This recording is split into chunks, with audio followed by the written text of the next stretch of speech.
mundo mudou.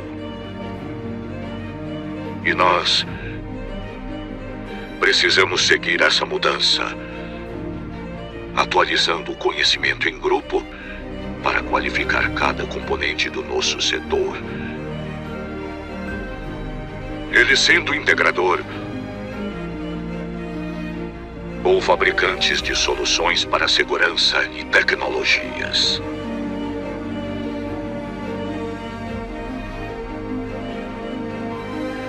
Mas não queremos apenas reproduzir ideias. Queremos evoluir. Queremos avançar. Seja parte desse avanço. Seja CT.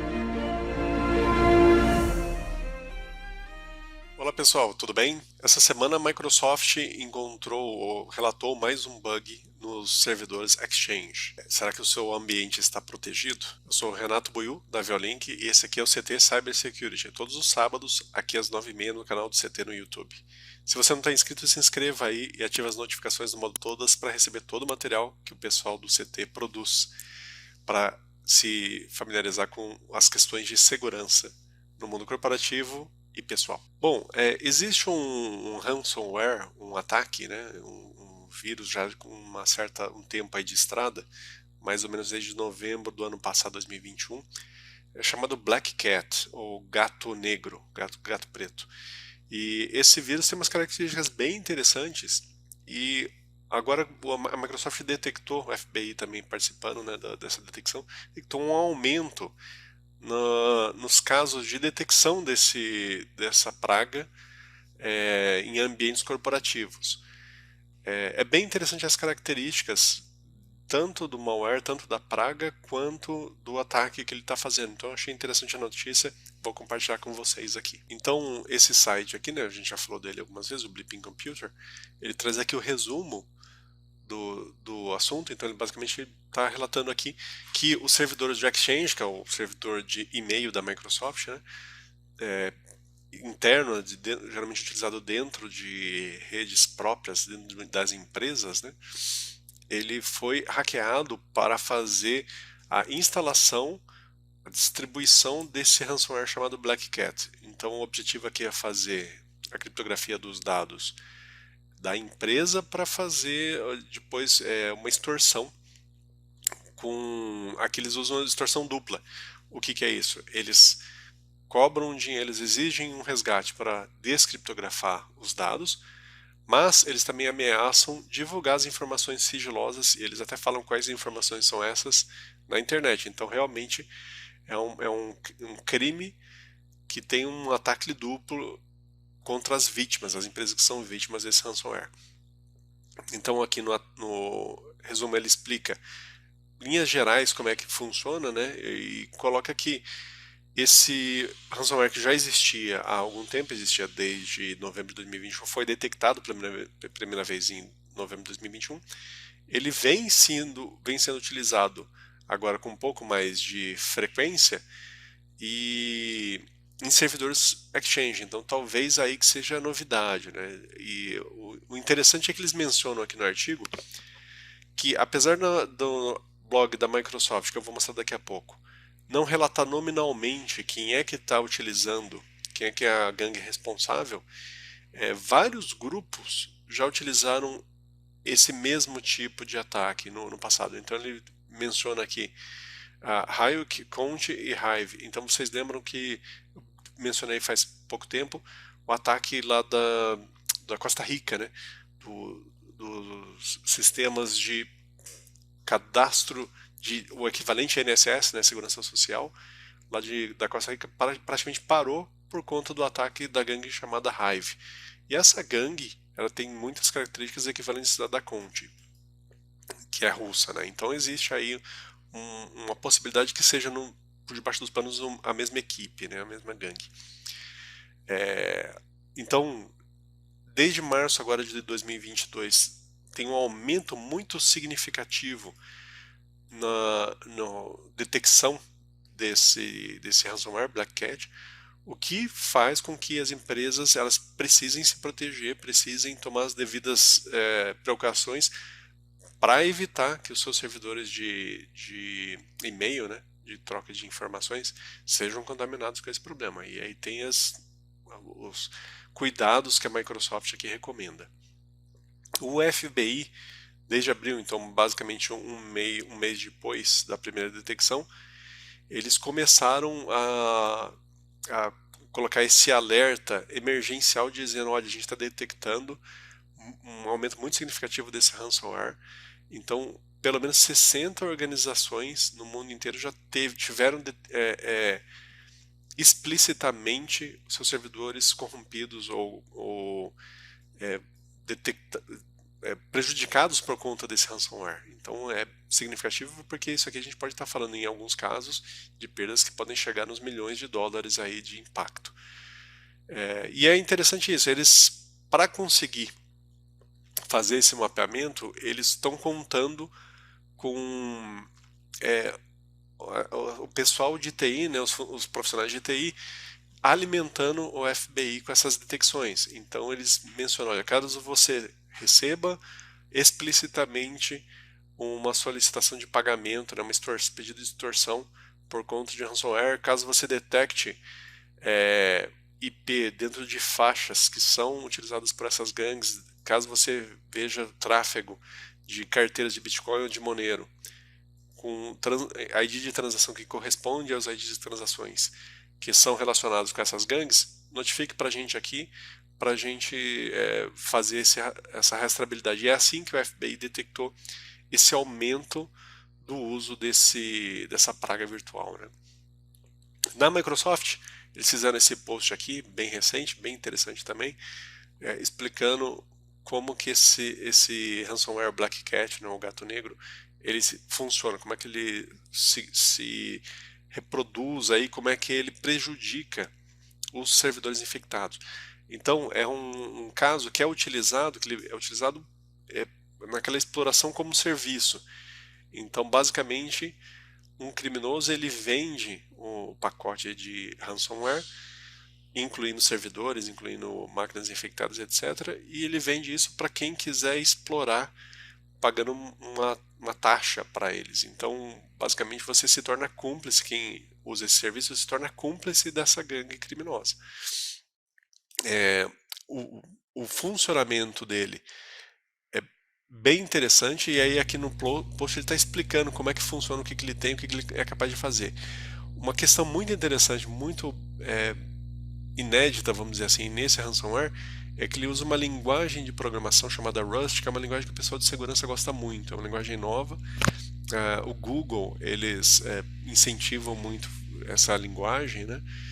Tem umas características importantes para o mundo de segurança da informação, e tem uma característica muito importante que assim, dá para utilizar essa linguagem tanto em Windows quanto em Linux. Então é interessante pro criminoso por conta disso.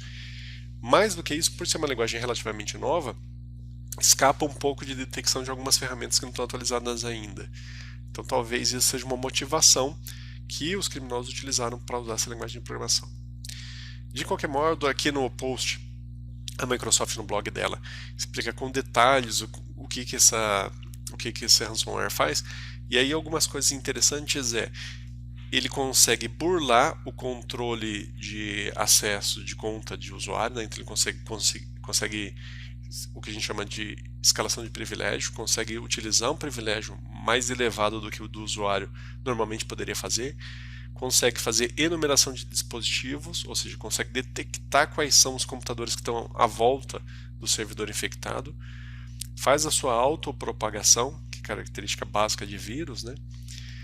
Ele faz esforços para evitar a recuperação, então basicamente ele modifica o sistema de boot para a vítima não conseguir reiniciar o computador em modo de recuperação, apaga cópias de sombra dos volumes, que é utilizado como backup, né? Um mecanismo de backup básico do Windows utiliza, por exemplo, cópia de sombra, e ele apaga os logs de eventos do Windows para evitar a sua própria detecção, para evitar a rastreabilidade da auditoria.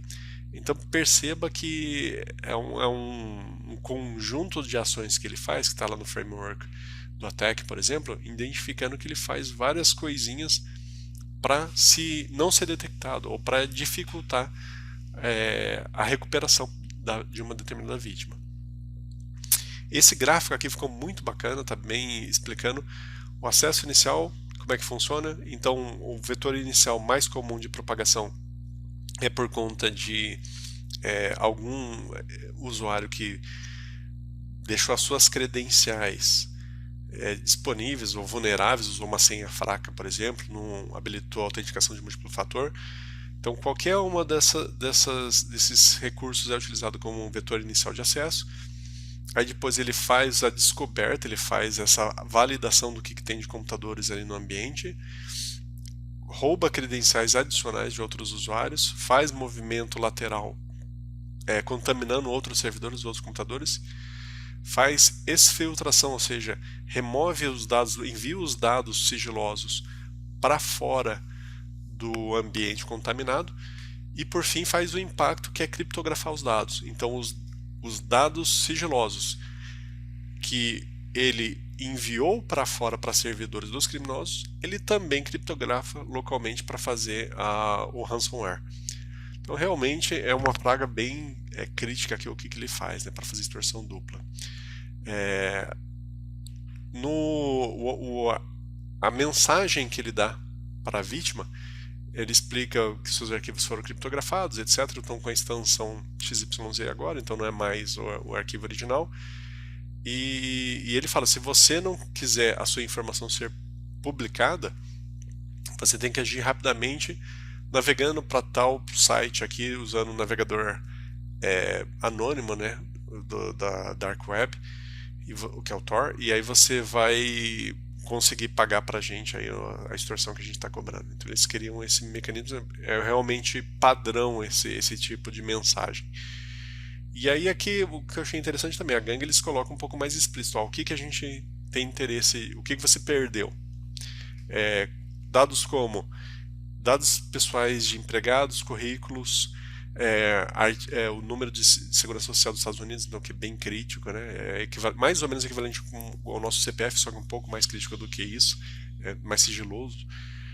O mapa completo da sua rede, incluindo credenciais de acesso para dispositivos locais e remotos, informações financeiras da sua empresa e documentos de propriedade intelectual, como esquemáticos, diagramas de dados e desenhos de SolidWorks. Então é interessante porque eles colocam tanto informações de pessoas, empregados, como informações financeiras e informações do tipo propriedade intelectual, patentes, etc. Então é uma gangue que eles tentam meio que atirar para todo lado, ou pelo menos eles falam que estão fazendo isso, né? Lógico que às vezes eles criptografam dados que eles não sabem o que é, mas vão tirar de qualquer maneira do servidor para roubar essa informação e tentar ganhar o valor da extorsão. Aqui a Microsoft lista quem que são as gangues que já foram detectadas utilizando esse tipo de ransomware e os mecanismos de defesa que as empresas têm que se utilizar. Então, basicamente as recomendações são as que a gente sempre faz, né? Utilizar um bom antivírus, uma boa detecção de ransomware, utilizar senhas fortes para administração, principalmente, mas para todos os usuários, ter essa conscientização de senhas fortes, autenticação de múltiplo fator, firewall, as questões que a gente sempre vem falando aqui, restrição de permissão de acesso nas pastas, e detecção o mais rápido possível, remediação. Lógico que para isso você tem que ter backup também, uma recomendação que a gente sempre faz perene nesse mundo, né? E aí aqui tem um artigo específico, vou deixar aí para quem é de TI, né? Um artigo específico sobre falhas em servidores on-premise, ou seja, instalado dentro de um servidor dentro da sua empresa de Exchange. Então quem usa isso, tem algumas falhas que são relativamente antigas, tem mais de um ano aí, mas elas estão sendo muito exploradas não só nesse caso, tem notícias recentes de grupos criminosos da China utilizando muito falhas já há algum tempo já foram corrigidas, só que tem servidores que ainda estão vulneráveis, ainda estão com acesso na internet, então realmente não tem motivo para não atualizar. É importantíssimo fazer isso, porque se você não atualizar o seu ambiente, é uma porta de entrada muito simples, muito fácil de ser explorada pelas gangues criminosas. Bom, como sempre, essas são as recomendações que a gente faz, né, para se manter em segurança, e não tem como. Os hackers, os criminosos, eles estão correndo atrás, eles estão indo atrás daqueles servidores que estão desatualizados, que estão desprotegidos, das credenciais também, que estão com senhas fracas, que estão sem autenticação de duplo fator. O modo de se proteger é se conscientizar e divulgar essa informação e agir o quanto antes. Espero que tenham gostado e até a próxima. Tchau, tchau.